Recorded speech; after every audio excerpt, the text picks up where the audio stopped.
Arrivati a Lisbona, prima tappa del Portogallo. Arrivati a Lisbona, per fortuna qua super organizzato, come c'è scritto, e aveva già la piantina della metro e quindi stiamo quasi per arrivare a casa. Sul porto di Lisbona. Qui al porto ho mangiato una buonissima bifagna, tipico cibo da strada fatto da un panino con carne di maiale, pancetta e uova. Il tutto vista fiume Tago. Cosa desiderare di più?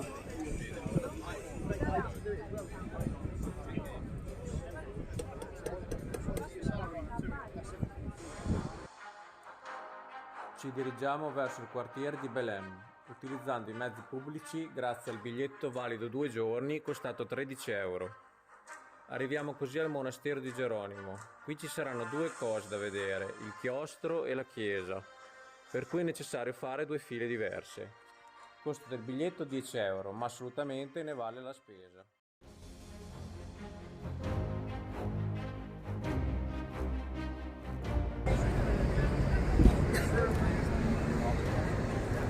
Monastero di Geronimo.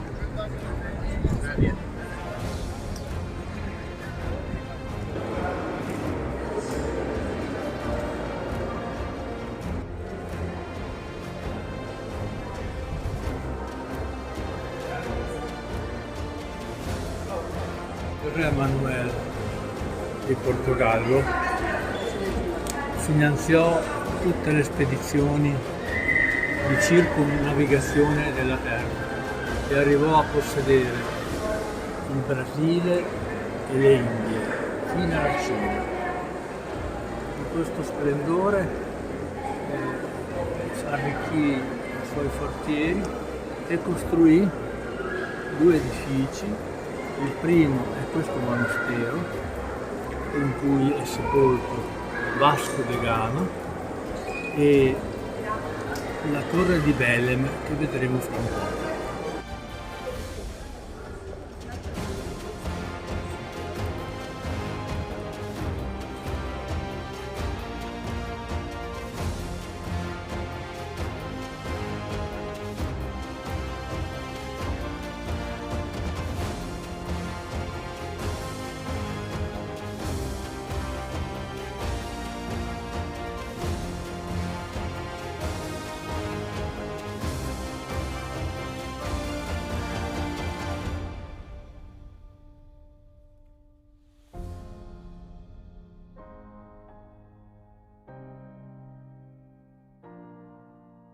Momento alle scoperte dei portoghesi.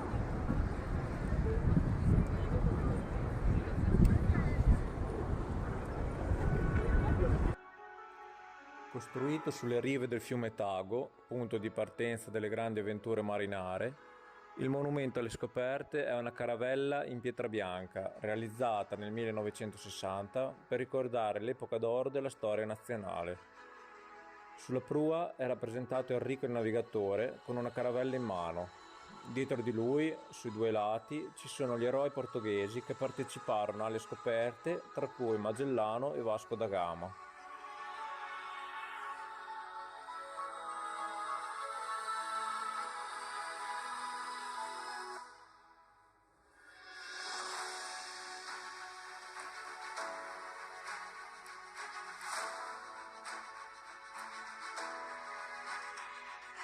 Ci dirigiamo quindi verso la torre di Belém, che si trova a pochi passi da qua.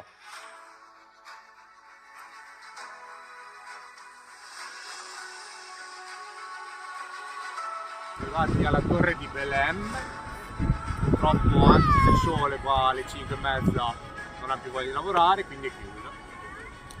Quindi si vede solo da fuori.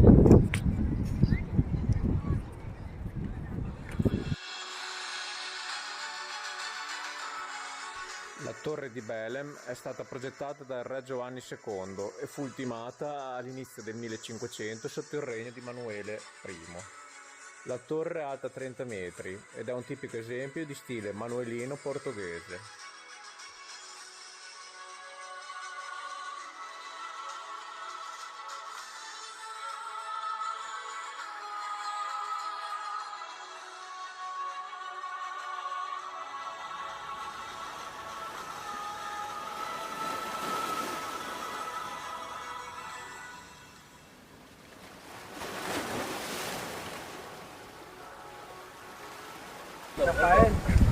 Eccoci a Lisbona.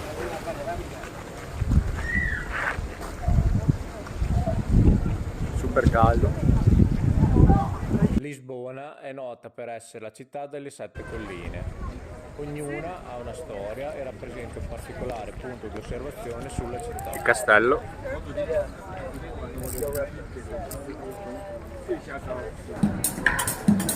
L'elevator de Santa Giusta.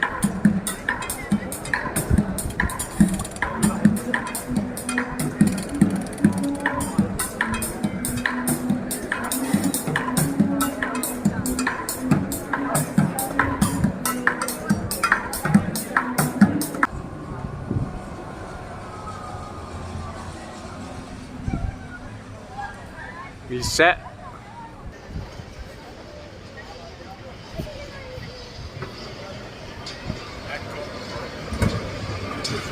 Il 28 famoso.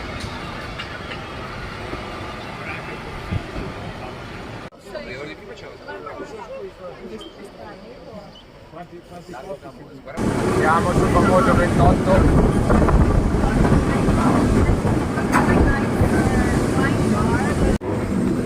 Tutto pieno.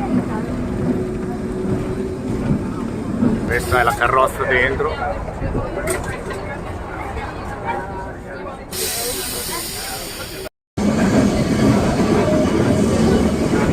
Dopo una fila di mezz'ora a 40 gradi ce l'abbiamo fatta sederci.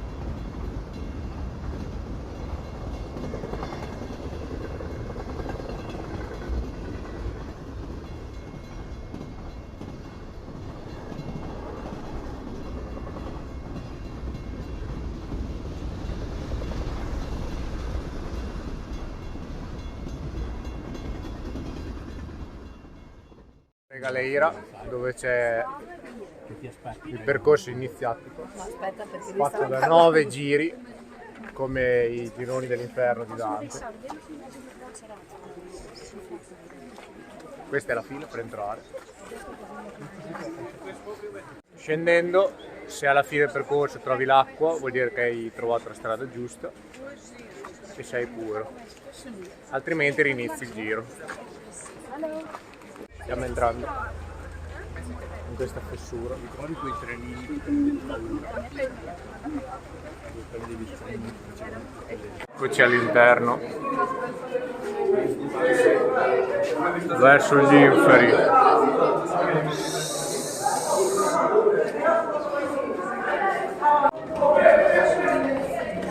Sempre più giù.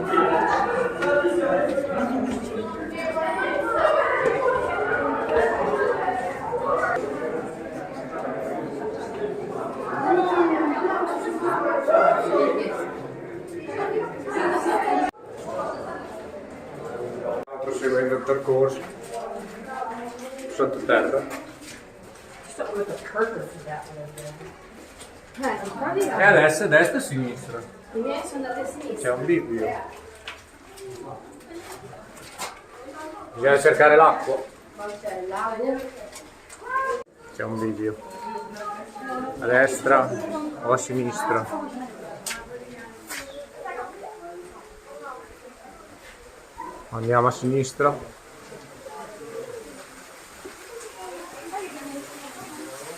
Tu credi di essere uscito? C'è una cascata. Però non riesce a uscire.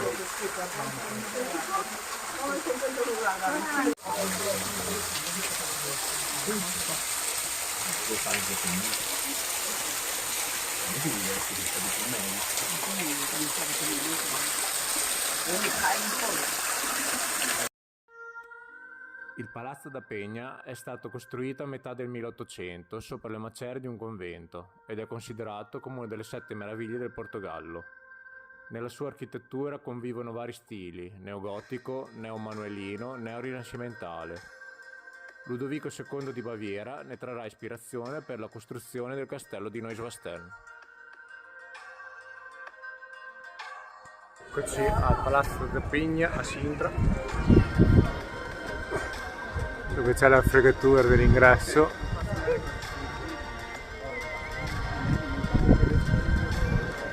dove devi pagare 3 euro per il pulmino che ti porta su, dicendoti che c'è una lunga salita, in realtà ci vorrebbe 2 minuti.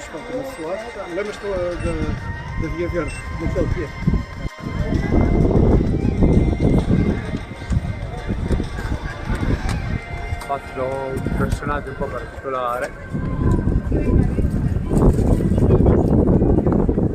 Sembra di essere Gardner.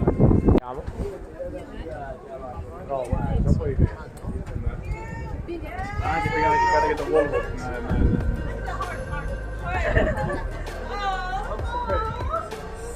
Proveremo anche col drone.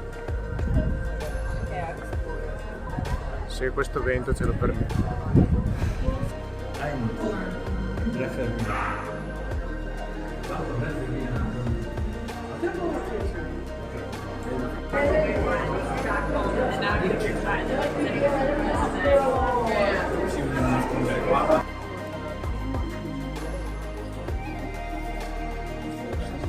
Stanza della regina.